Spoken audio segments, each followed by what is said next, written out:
nasıl dünya çivisi çıkmış, insanlık bitmiş, bir şey kalmamış. Gücü yeten yetene, zulmeden edene artık son ver Allah'ım bu keşmekeş düzene.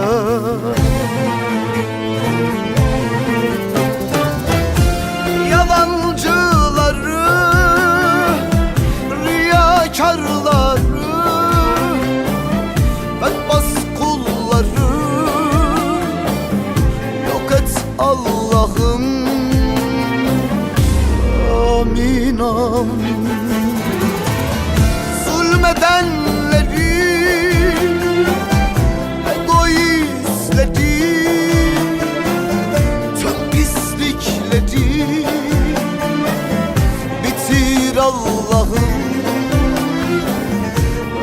amin amin.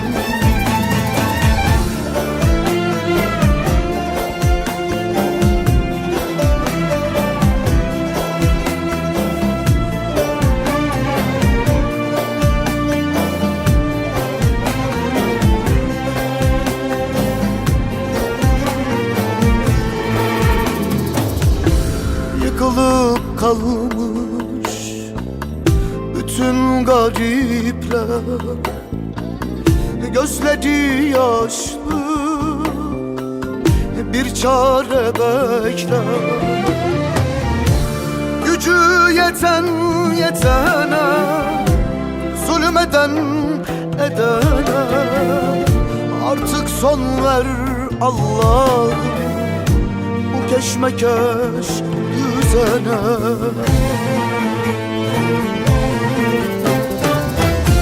Yalancıları,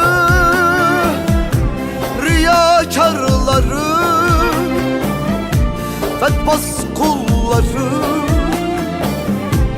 yok et Allah'ım,